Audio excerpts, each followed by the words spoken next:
Donc, très bien, merci de votre attention, merci d'être resté pour la deuxième partie. Alors là, on enchaîne directement avec les trois interventions. Donc, quand je vous ai dit, je vous ai présenté les intervenants brièvement tout à l'heure, c'est pas la peine que je les représente. La parole, je donne tout de suite la parole à Ramzi Narkem, qui est juriste, qui va nous présenter brièvement, tu n'as pas le privilège de l'âge, donc tu n'auras pas de minutes supplémentaires, les réformes législatives, donc les modifications législatives de 2011-2012 et les défis qu'elles lancent aux associations et aux syndicats autonomes. Vous avez la parole. Merci beaucoup. Donc je vais essayer de parler de ces réformes, de ces lois qui viennent d'être publiées au journal officiel, qui ont été promulguées la semaine dernière par le président de la République. Donc je vais essayer d'aborder des points bien précis. Donc c'est sans surprise que ces lois vont plutôt dans le sens de la restriction et de la répression que la consécration des libertés publiques. Je vais essayer. Plus fort. D'accord. Donc je disais, c'est sans surprise que ces lois qui ont été adoptées vont plutôt dans le sens de la restriction et la répression que plutôt la consécration des libertés publiques. Donc je vais commencer par la loi sur les partis politiques qui vient d'être adoptée. Donc trois points importants au niveau de cette loi. Donc le point par rapport à la loi de 97, il n'y a pas eu énormément de changements. Donc le point le plus important, le point noir qui était au niveau de la loi de 97, c'était ce régime de l'autorisation préalable qui est attentatoire aux libertés qui était prévu. Donc ce régime de l'autorisation préalable a été reconduit dans la loi de 2012. On reste au même niveau. Oui, donc il n'y a pas eu de changement, sauf qu'on a donné plus de pouvoir au ministère de l'Intérieur. On a renforcé les pouvoirs en matière de délivrance de récépissés, en matière aussi de demande pour le congrès constitutif, mais également pour la délivrance d'agréments. Il y a eu des possibilités de recours qui ont été introduits au niveau de cette loi, donc la possibilité pour les partis politiques d'aller au Conseil d'État. Néanmoins, connaissant l'indépendance de la justice algérienne, on ne sait pas ce que cette réforme ou cette possibilité de recours va permettre aux partis politiques de faire respecter leurs droits. Au niveau de l'article 5 aussi de cette loi, on a, donc je cite l'article 5, le droit de fonder un parti politique, de prendre part à sa fondation ou de faire partie de ses organes dirigeants est interdit pour toute personne responsable de l'instrumentalisation de la religion ayant conduit à la tragédie nationale. Donc moi je suis plutôt favorable à cet article, ça ne me dérange pas que les anciens dirigeants du FIS n'aient pas le droit de créer ou recréer un autre parti politique. Néanmoins, on parle de tragédie nationale. Faut-il encore faire toute la lumière sur cette tragédie nationale et essayer de voir qui est ou pas responsable et essayer d'éviter de faire des chartes ou faire de la réconciliation et de l'impunité sans faire la lumière sur ce qui s'est passé pendant cette période.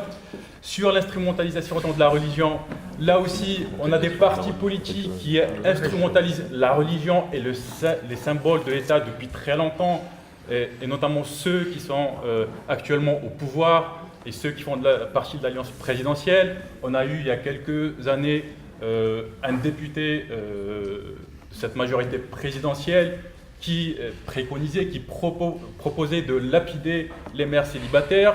Donc, est-ce que, là aussi, ce n'est pas une instrumentalisation de la religion?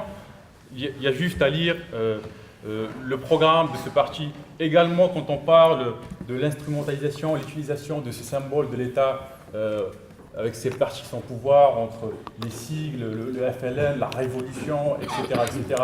Là aussi, on a une instrumentalisation. Donc, la loi ou cet article doit être appliqué de manière égale et non pas de manière sélective pour certains partis et non pour d'autres. Un autre point concernant cette loi, donc c'est l'article 36, donc, qui renforce aussi les pouvoirs du ministre de l'Intérieur en matière de contrôle sur les partis politiques. Donc je cite l'article, « Les changements qui interviennent conformément au statut et au règlement intérieur du parti, dans l'organisation et la composition des organes dirigeants, ainsi que toute modification des statuts, font l'objet dans les 30 jours qui suivent d'une notification au ministère chargé de l'Intérieur pour validation. » Là aussi, dans l'ancienne rédaction de l'article, dans la loi de 97, ces informations étaient aussi notifiées au ministre de l'Intérieur, mais juste à titre d'information. Là, on parle d'une validation de la part du ministre de l'Intérieur. Donc là aussi, on a le ministre de l'Intérieur qui, en quelque sorte, va présider tous les partis qui sont créés ou qui vont être créés, puisque la validation de tout changement qui intervient à l'intérieur des partis politiques dépendra du ministère de l'Intérieur. Et là aussi, il y a une atteinte importante à cette liberté d'organisation interne des partis politiques. Donc voilà concernant les points qui me paraissent importants concernant cette nouvelle loi sur les partis politique. Maintenant, au niveau aussi, on a eu une loi relative aux associations.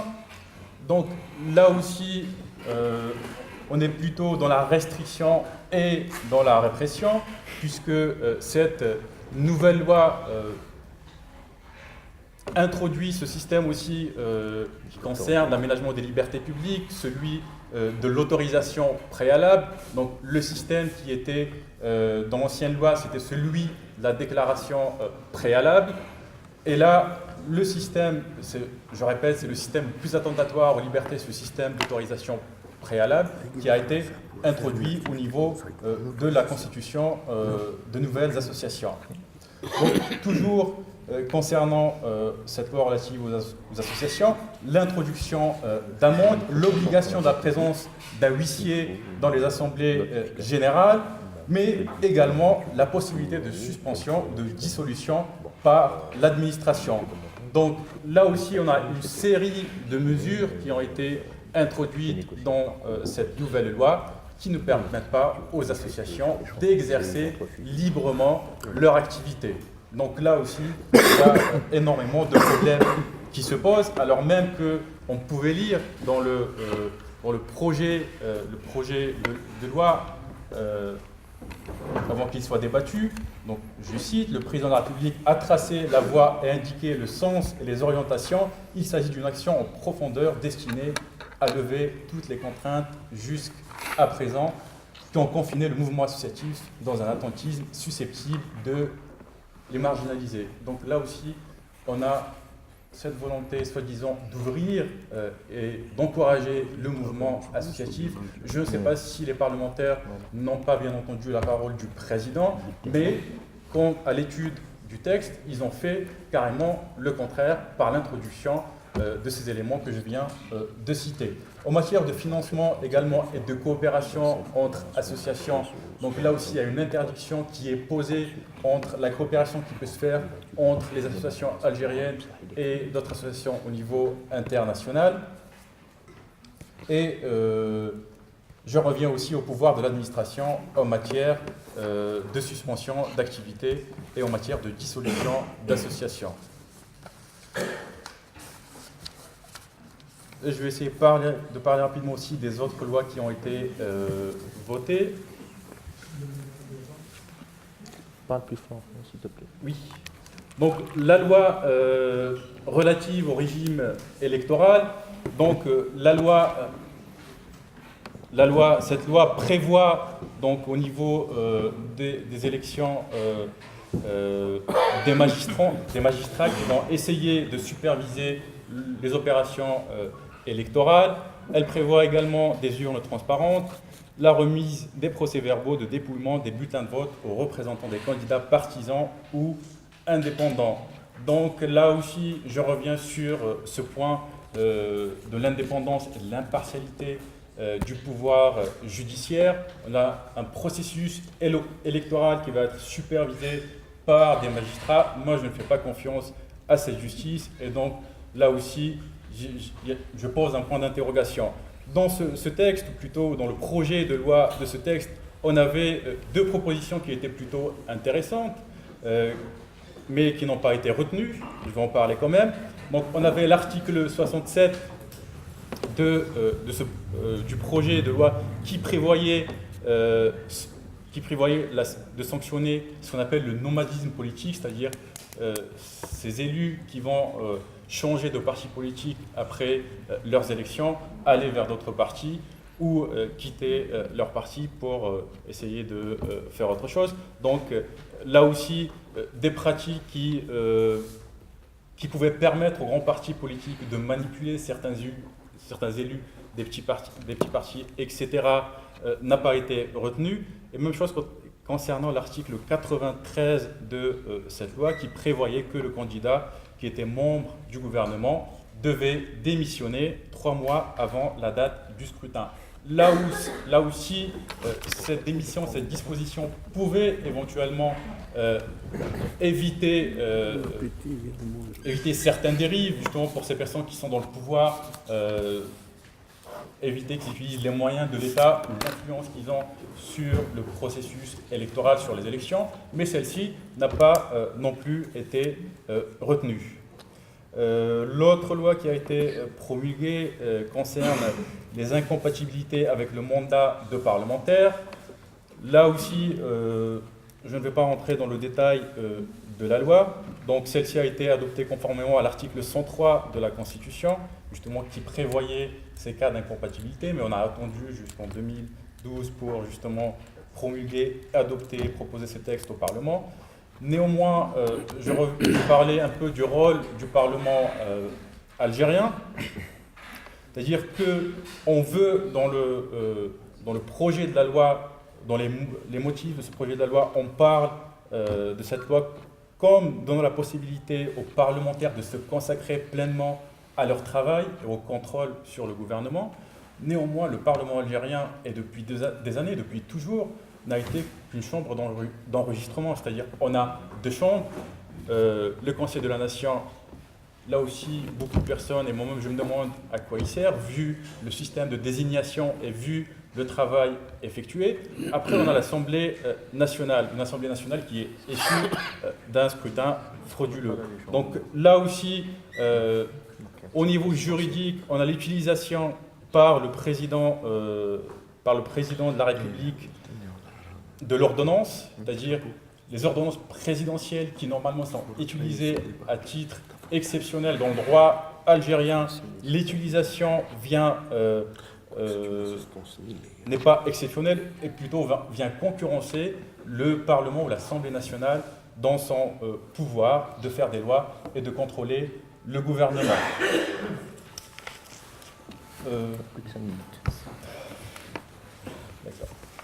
Je vais terminer par la loi sur l'information, la loi relative à l'information. Là aussi, on ne peut pas trop se prononcer puisque il y a des décisions qui vont être prises pour mettre en place, pour que cette loi soit effective. Donc, cette loi compte 132 articles. Le point qui porte à interrogation, là aussi, au niveau de cette loi, si c'est les amendes, même si les peines d'emprisonnement ont été retirées par les journalistes, les amendes qui peuvent être infligées aux journalistes, mais également l'impossibilité pour les journalistes de parler de tout ce qui touche à la stratégie au niveau économique, relations extérieures, etc. Donc la notion elle est très floue, donc ce qui pose problème. Donc cette liberté d'expression, on va voir comment elle sera mise en place et comment va-t-on faire pour justement, parce qu'on parle de la dignité des journalistes, on parle d'un statut des journalistes qui leur permettrait une certaine liberté, qui leur permettrait également de faire leur travail correctement.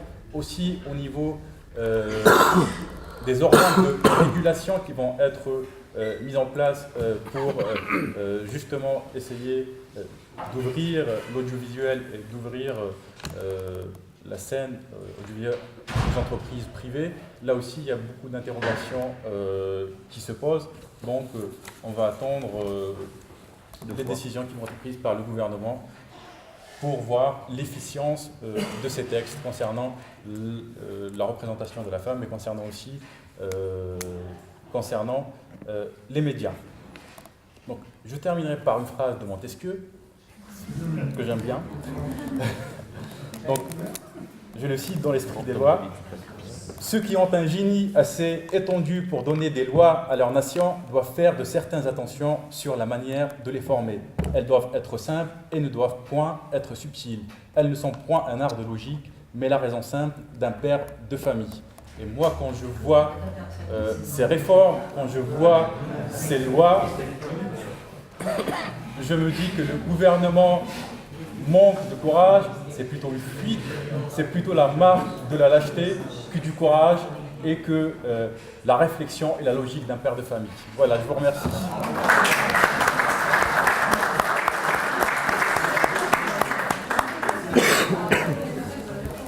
Merci Ramzi. Merci Ramzi pour cette intervention. On ne savait pas que Montesquieu avait été un commentateur de la politique algérienne, mais là on vient de l'apprendre. Et donc je passe sans plus tarder la parole à Issa Rahmoun, qui est avocat et qui est membre de la Ligue algérienne de défense des droits de l'homme. Toi la parole. Merci. Salam alaikum. Salam alaikum. Bonsoir. Donc, tout d'abord, je tiens à... D'accord. En stéréo. Tout d'abord, je remercie nos amis de l'ACDA pour cette initiative. Lancer un débat ou des débats. Inch'Allah, c'est des débats qui vont persister, qui vont se réaliser davantage et qui vont permettre à nous autres, les Algériens et nos amis tunisiens et marocains entre autres, libyens du Maghreb, de s'échanger des expériences pratiques sur ces revendications, sur cette résistance, sur ces avancées démocratiques que les peuples peuvent réaliser ensemble. Je pense que durant la soirée, on a eu à écouter des bilans, des analyses de type académique. C'est toujours très intéressant de les écouter. C'est le rétroviseur de l'histoire qui est exposé à tout le monde. 20 ans après l'arrêt du processus démocratique ou du processus électoral, cet événement intervient au niveau géopolitique de ce qui frappe la région, de ce qu'on appelle communément, et les appellations diffèrent d'un groupe à un autre, révolution arabe, soulèvement, printemps arabe. L'essentiel dans cette mécanique, dans ce mécanisme de transformation, de transition dite démocratique, c'est le fait de passer d'un système dictatorial à un système plus ouvert qui instaure des règles démocratiques dans les pays cités. Permettez-moi de vous lire un petit passage d'une chronique que j'ai lue avant-hier, qui est écrite par Salim Arzali, qui évoque 20 ans après l'arrêt du processus électoral. C'est quand même assez frappant, parce qu'elle pose un certain nombre de questions qui engagent les Algériens, ces institutions, l'État algérien, dans des perspectives à venir, en se positionnant au présent. Permettez-moi de vous lire quelques passages. 20 ans après l'arrêt du processus électoral, le 11 janvier 1992, où en est l'Algérie? Vit-on mieux au pays de millions et un demi de martyrs? La République a-t-elle été sauvée au prix de 200 000 morts, de milliers de disparus?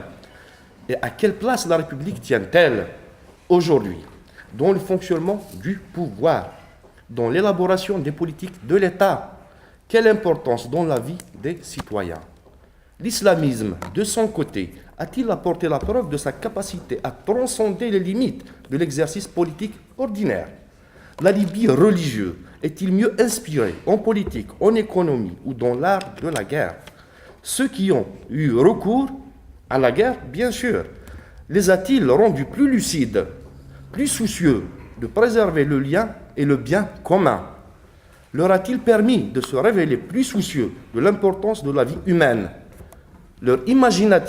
Plus imaginatif dans leur méthode de lutte, moins facile à manipuler? C'est des questions qui se posent à nous tous. aux institutions, aux gouverneurs, aux décideurs, au peuple, à la société civile et politique. Aujourd'hui, moi qui est un petit avocat activiste sur le terrain, militant des droits de la personne humaine, dans les audiences, dans les activités, dans les qu'entreprend la Ligue et nos partenaires en Algérie, quel est le bilan à faire? L'État est fragile.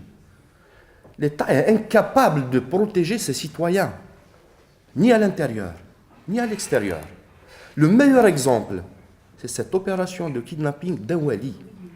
Durant les années 90, posez-vous la question, en plein terrorisme d'État et islamique, y a-t-il eu une opération de kidnapping d'un officiel, un wali?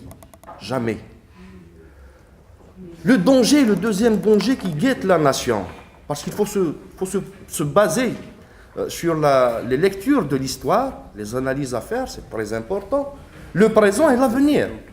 J'ai entendu qu'un ancien militant de berbériste avait pris la parole à l'Assemblée française pour dire que 132 ans de colonisation n'est qu'un malentendu. N'est qu'un malentendu. Voilà les véritables questions qui nous attendent aujourd'hui. Il y a un philosophe, plutôt un chef de propagande nazi qui disait, Goebbels entre autres, que si on ne connaît pas les commanditaires d'une opération militaire et politique, allons ensemble voir le bénéficiaire. Allons ensemble voir le bénéficiaire. En 92, un processus a été arrêté par la junte militaire, il faut le dire. Aujourd'hui, la réponse est claire. Cet arrêt du processus électoral a servi les intérêts de qui? De la même junte militaire. À l'époque, beaucoup de nos amis, beaucoup de militants politiques disaient attention, il faut que l'armée intervienne pour arrêter le fascisme vert, pour arrêter la négation de la démocratie. La réponse aujourd'hui est claire. Ceux qui ont arrêté le processus démocratique électoral sont toujours là. C'est les premiers bénéficiaires et ils étaient les commanditaires. Ils étaient les commanditaires. Maintenant, pendant 20 ans, la société civile et la société politique en Algérie, elle est atomisée. Elle est atomisée, effritée.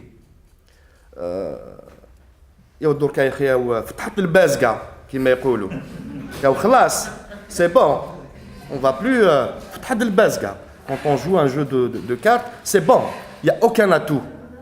Le seul atout, il est chez le peuple qui a tranché. Et le jugement du peuple, il est sans appel. Pour nos organisations, ce qu'on vit de tous les jours avec les différentes réformettes proposées par le système, c'est à peu près. On est passé d'une étape avec la promulgation durant les années 90 de l'état d'urgence. On est passé d'un état d'urgence à un état d'exception. De l'état d'urgence à un état d'exception. C'est-à-dire que durant les années 90, quand il fallait organiser des conférences et parler avec les Algériens, discuter sur les questions de l'heure, du quotidien de l'Algérien, il fallait avoir une autorisation. L'autorisation qu'on doit formuler au DRAG, le responsable de la réglementation générale, de son côté qui appelle le commandant du secteur et le responsable de la DRS de la wilaya, et voir le profil des demandeurs, la thématique à suivre, pour après décider de donner l'autorisation. Et l'autorisation, si elle vient à 7h du matin quand ça commence à 8h. Voilà, tout à fait, tout à fait. Le piège de la société, le piège là où, en tant que société civile, en tant qu'organisation, on se retrouve piégé souvent dans beaucoup d'aspects. S'il y a des chômeurs qui font des rassemblements du côté de Gardaya, de Djilfa, de l'Rouat, les Oulaïs du Sud, c'est répété dans les derniers moments. Si la Ligue algérienne pour la défense des droits de l'homme fait un communiqué de soutien aux chômeurs, Parce qu'il faut savoir aussi qu'au fin fond du sud algérien, il y a des mouvements extrémistes qui commencent à revendiquer l'indépendance du sud algérien. Il y a des mouvements extrémistes qui demandent, qui revendiquent l'indépendance du sud algérien. L'organisation se retrouve dans ce piège, dans ce traquenard, où si tu fais un communiqué, voilà, la Ligue, Nahar ou Chorouk, les journaux très proches du système, te disent, voilà, la Ligue algérienne pour la défense des droits de l'homme soutient les extrémistes du Sud qui veulent l'indépendance de l'Algérie. Si Farhat Mahni décide de rentrer à Alger, qu'il est interpellé à l'aéroport d'Alger, parce qu'apparemment il y a une affaire qui est instruite au niveau du tribunal de Rouiba, si la Ligue fait un communiqué de soutien à Farhat Mahni, voilà, la Ligue algérienne pour la défense des droits de l'homme soutient un autonomiste. Donc toute la classe politique et la société civile algérienne est piégée dans ses déclarations, ses communiqués, dans son action au quotidien. Voilà à peu près avec le camarade, l'ami Ramzi nous a fait un exposé des réformes, des textes de loi, partis politiques, associations, médias. Est-ce que vous savez que sur ce secteur, par exemple, des médias, ce qu'on appelle communément la liberté de la presse écrite et audiovisuelle, le droit d'écrire, la liberté d'écrire, d'exprimer ses avis et d'avoir le discours et le contre-discours de la différente classes politiques et citoyennes en Algérie, le directeur d'un journal, je vois dans la salle des anciens journalistes algériens qui ont eu à affronter ce genre de situation. Les directeurs de journaux, ils sont conditionnés à... C'est des patrons, il faut le dire. C'est des patrons. Quoique c'est des anciens journalistes, on respecte leur carrière, on respecte l'éthique de la corporation, mais ils demeurent des patrons. C'est des patrons de journaux.